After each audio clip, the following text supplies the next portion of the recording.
So it's saying you're a good advert for the WATCHET summertime there with your umbrella. Yeah. Yeah, we're just going to have a conducted walk by the town crier and watch it. Well, as soon as, really.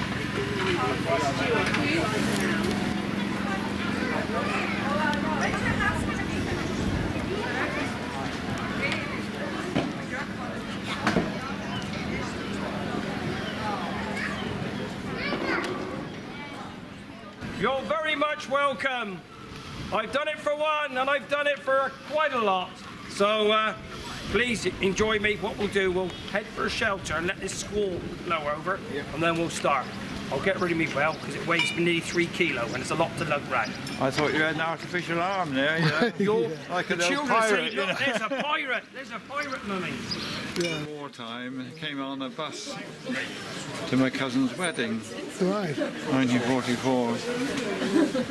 Well, I never got the bus back. You want to come in yesterday?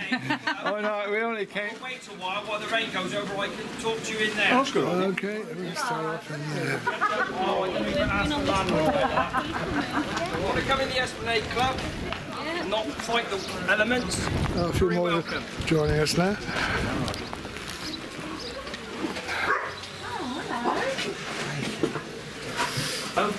Well, this is known as the Esplanade Club. Before that, it was known as the BBC Club, right, Roy? Yeah. And why it was called the BBC Club because it was for the people who worked at the radio station at Washford Cross, correct? Correct. And there's also a terrace in Watchet at Liddymore Road known as the BBC Terrace. And it runs where Christine and Stephen Waterman lives, and Mrs. Groves, Mrs. Carter. And it's as you pass the bottom of Flowerdale Lane and Quantock Road, it's the terrace on your right hand side. And some of the gates there are the original gates that were put there when the BBC station was being built. It was quite a big thing in its day when it was put up, and it's quite a landmark now. So when anyone ever comes home from over Halsey Hill and you look and see there's a radio mast, right, and you see Causeway, and you're nearly home to watch it and see Minded in the distance. There was at one time a group of people that said, oh, let's turn the lights off now because with radar and such, you know, they felt they didn't need the lights, but there was a bit of a hue and cry, wasn't there, Roy? And those lights were off for a long, long time then? Yes, they were off for a long, long time, but new people came into Tropiquaire and said, well, it's a focal point for the whole area, and the lights were turned back on. So fair play to them, they turned the lights back on. So, still rainy? Right, okay. Yeah, it's pretty solid at the The moment. elements against us today, it's supposed to clear up at 10 o'clock. Well, there we go. We've got a microclimate here in West Somerset, especially to do with the Exmoor, the Brendans and the Quantocks. They all tend to hopefully push the rain away, but sometimes they funnel it in. So hopefully we'll be different. See that you're the only people here, which actually is quite a nice, intimate crowd. Group, that's a better word. My name's David Milton. I'm the town crier of Watchet, which is a post of the Court Leet. My real title is the Bellman. And as we go round, I'll try and tell you other things about the jobs that I have to do. Legal, health and safety is, and I've just got to say, these walks are run by the Watchet Market House Museum, and any loss or injury or damage, I'm afraid it's not against the museum, so you come under your own risk, so I hope you've paid up on your insurance. There are uneven surfaces. Beware of vehicles because in places there are no pavements. As I always say to people, Watchet was built for horses, not for cars. Hopefully where I stop will be in safe places. So whether we deem the Esplanade Club at this time in the morning a safe place, I think there's a good chance. At 11:30 at night, might be a different kettle of fish. And one other is we will go out onto the West Pier and maybe just touch the East Quay. Please don't fall in. I know the tide's in at the moment and you'll make a big splash, but if the tide was out, you'd make a big splat and end up being buried in the mud. Even harder to get you out. Other than that, thank you very much. Still raining, sir? Just stopped. Just stopped. Easing, right? Yeah. Just easing, right. Okay, well what we'll do, we'll go over to the museum. And we'll start down the right hand side of the museum and try and point a few things out to you. Where are you from, sir? Derbyshire. You're Derbyshire, where the Blue John comes from. Oh, yes. Good, okay. Your Bakewell pudding. Right, got it right, didn't I?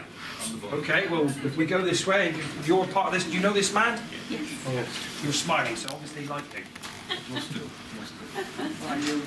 Anyway, Esplanade, big focal point for the town.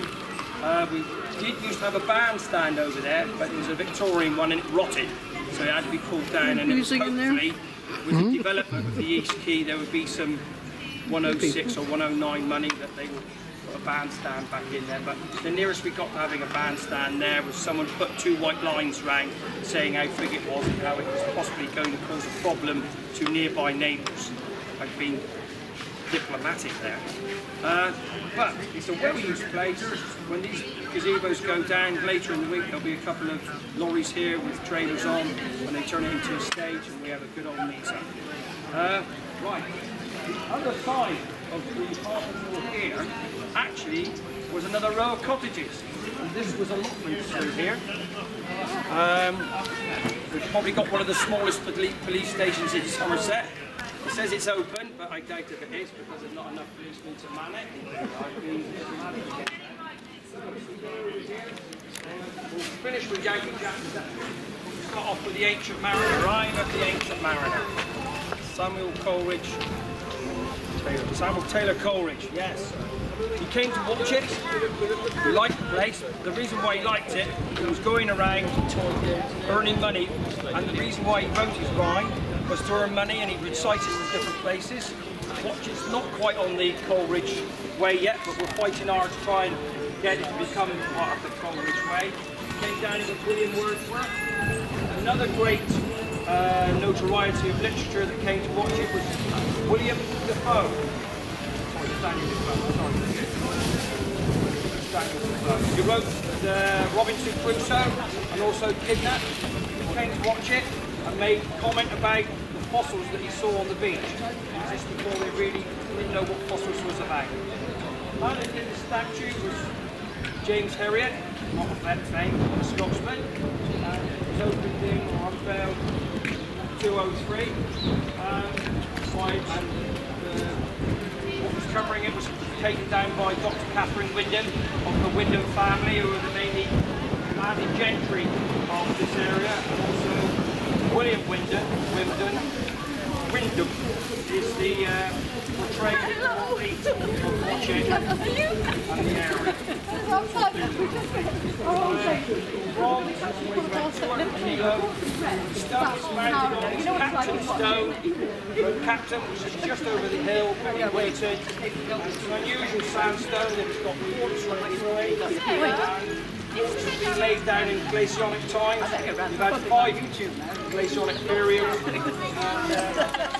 One of the best building stones you can get. We use it for lintels and door frames, big gates. It's mighty hard stuff. Very bubbly. Pebbles from the beach. Can't speak for the bricks, but if they were still making one in Wellington or Bridgewater, I'm sure the bricks would have come from there. There he is, the Ancient Mariner. Still the albatross with his crossbow. And they all paid for it. There he is. The albatross is actually not quite to scale. It's not big enough by nearly a metre. Has caused some problems in the town. One man one day banged his head on the crossbow. He had to kind of soften off the cross a bit, and he put a claim in against the council because of damage to his head. There we go. Health and safety. Okay, we'll go to the museum. Health and safety. We have a famous wheelbarrow race that goes along the Esplanade. It's very interesting. People are dressed in different costumes, and they all have to have half a pint to start off with, and then half a pint at every pub on the way. And there are 7. And from here, you'll point the pubs out as we go by. That's very old, so that's the thing that the museum's done again, promoting. both statues on the esplanade of Yankee Jack and the Ancient Mariner. It's all funds raised by our local museum. No money came from government sources, it all came from the likes of you, visitors, and people from within the town that raised the money. It's quite a few £1,000s. I'll keep traversing to the museum. Court Leet started in 1273. It was a medieval system of local government, and it dispensed justice on behalf of the Lord of the Manor, which was the Wyndhams.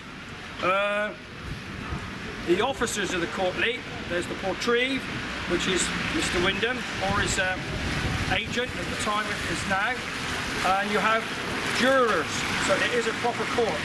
And even though I am the bellman, I am a juror on the Court Leet. We used to have a policeman, they were called a constable, but when our powers diminished in 1830, the constable position changed. But you still had a recorder, a bailiff. Favourite job is the ale tasters, and we still have ale tasters today, but you only hold that position for 2 years, and then you move on, and you have swine herders and scroungers and other jury members, and you also have a foreman. And there's a big staff that they bring out once a year, which we meet in the Bell Inn on the last Thursday of October, and we have a goose dinner, we have walnuts, clotted cream, apple pie, and the best of all, there's a very special punch, and they say it's rum punch, but I'm sure there's something else in it, and it's a secret recipe, and the Wyndhams bring over a big silver bowl and a silver ladle, and the punch is made up, and it's very nice. And the Court Leet meet at the Bell Inn. But anyway, we'll go and look at what's left of some of the cobbling of Watchet.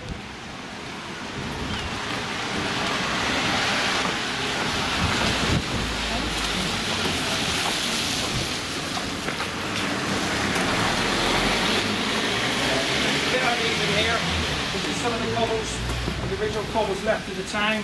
The town would have been done all in this. Where this row of cottages is, there was another row of cottages beyond this. And this being the market house, this would have been the centre of the town. So there's quite a lot of buildings and sea erosion here in Watchet, and it's a continual fight to try and stop it. Whether we ever will, I don't think. There's an old saying from Mother Shipton. Now you're a Derbyshire man, aren't you, sir? And up near there's a lady called at Knaresborough called Mother Shipton. I know she's in Yorkshire, isn't she? And she came down to Watchet and she said, Watchet will drown and Willerton will become seaport town. And Willerton's over the other side of the hill. And the way things are going, she's going to be right. Anyway, so it's the old cobbles. Some pictures of how the mineral line used to work here. Yeah. One up, one down. Is that incline that goes up by Old Leet? Imagine. It says down there where it is. That goes up from Road Water. Do you know Road Yeah, Water Road. Not Water Road, Coombe Road. Yeah, Coombe, Yeah. up to Brendan Hill. That's past Leet, like past that pub, The White Horse. the White Horse. And then you go Carry on on going up up. to a place called Watersmeet, which is just beyond Roadwater Village Hall. And you go, as you go right to go up to Glass's Farm and to Luxborough, you go left and you follow the line all the way up through. And there's a paper mill up there, which is called Two Rivers Paper Mill. And then you hit the incline, and then that takes you up onto the top to the windings, which is where very near the River Tone starts. And the farm up there is called Tone Farm. And that's where the River Tone, which flows into the Parrett, which is probably one of the biggest rivers in Somerset. So like you can go along the mineral line You can go here. from Mineral Line here, Does that up to continue? Abbey Road Yeah. in Washford, then up to White Horse, then you've got to take the road from the White Horse up to Lower Road Water, and then if you go in the recreation ground at Road Water, where the cricket pavilion is, that stands on the Mineral Line. Oh right. And then you come out of there, turn left at the old post office, that'll take you, there's an old iron bridge still there, where it used to carry the narrow gauge railway up, and then you just walk all the way up. It's quite. There is a book, if you're interested in walks, there's a book done by Jim Nicholas and Sue Upstone on walks around Watchet. Short ones and their long ones. So that's a good place to, if you want a long one, that's the one. Okay, yeah, carry on. Yeah, no, Sorry. no, we're all part of the same group. Get my head in front of the camera. Right, this is the Holy Cross Chapel, and they still do have services here. But what I would say is, it's very unusual to have a church with a prison underneath it. And here we have the church. It takes you upstairs above the market house, and here we have the Court Leet lockup. And if you did behave yourself, the constable and the bailiff, we would arrest you, we would throw you in there, and then we'd summon the Court Leet to deal with you the next day.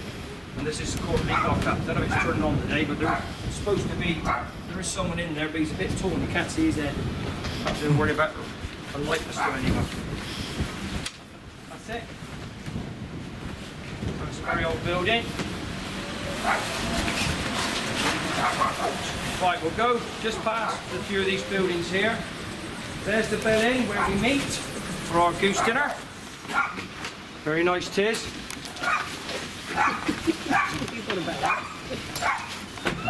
It's an unusual thing about the Bell Inn. The Bell Inn has a very strange shaped door. And the reason being, well, that's where the horses used to go in to come into the pub. Because there was no access, because there used to be 2 cottages there, and they knocked them down to make the car park and get into the gardens at the back. So that's why it is, the shape it is, that's where the horses used to get taken through, to the stables out the back. Very old building. In one of the chimneys upstairs, a lady gave birth to twins and they died. And allegedly, they're supposed to be buried in one of the chimney breasts. So, I don't know which one it is. I haven't really ventured into that one. Right, we come this way. Very old park, still Market Street. Get to that in a minute. This is the Pebbles Tavern, and this is the London.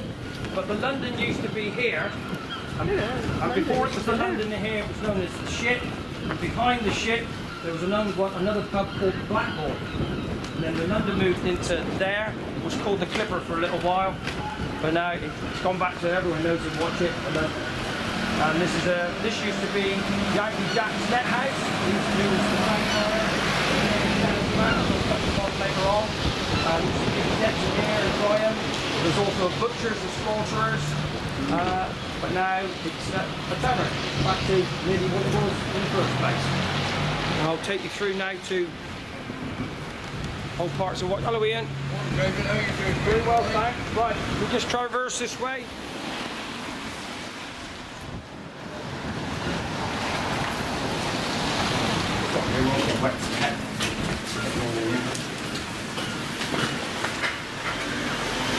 Is there any questions? Can you understand my accent? Yes? Good. I believe there's a webcam just above you, isn't there, that people can see, watch it at any time? Oh, yes, you can, yes. There's webcams, there's cameras all over the place now. It's just that there's a very small minority at certain periods of the year, or I'll say the decade, that decide they want to do something silly. And so we've had to invest in CCTV, which is a shame, but hey, there we go. That's life, isn't it? What do they say? Our country's the most spied on population in the world, aren't we? All the cameras around. This is a very old part of town. This is where the Hobblers used to meet.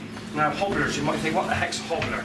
No, Hobbler was a person who used to go in a rowboat, and if they saw a ship out on the horizon that's coming in to watch it, the first who got there in their rowboat to pilot the boat in had the fee.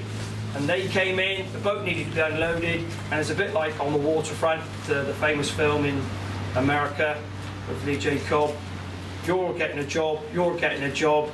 Oh, I don't want you today. So your face fitted, or that your family was the one who got there, and it was only family members that got it. And there used to be 1 or 2 punch-ups. So they decided to create an association called the Hobblers. And the association used to work out of this establishment here. Known as Sammy Haig's Cottage. It's a very old building. Sammy Haight's cottage was a bit strange because it had an upstairs, and you think, well, there's a doorway, but that doorway was only an alley to go through to the back of the other cottages here. And that area there was full of stone, so it wasn't usable. So they only had one floor. And the new occupants who bought it decided that, well, it's silly not to have the downstairs, so they decided to clear it out. We did give them a hand with it on a couple of days, and there was a lot of slate and general rubble, and we think the rubble came from, it was a big store in 1898, I think, that they just filled in the bottom of Sammy Haight's with it. It destroyed the west pier, did a lot of damage.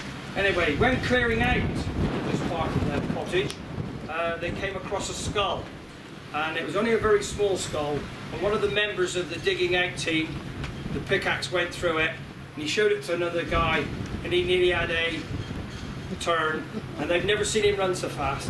The only trouble was, it was a wax skull from the Smuggler's Cave in Swain Street, and they pulled a funny one on him. But yes, very old building. There's allegedly supposed to be a giant rock in there, but they never came across it. But the interesting thing they came across was a medieval mooring post, and it's about 3 foot that way and about 1.5 foot down off the floor level here, and that was used because the harbour used to be the other side of this building, not this side.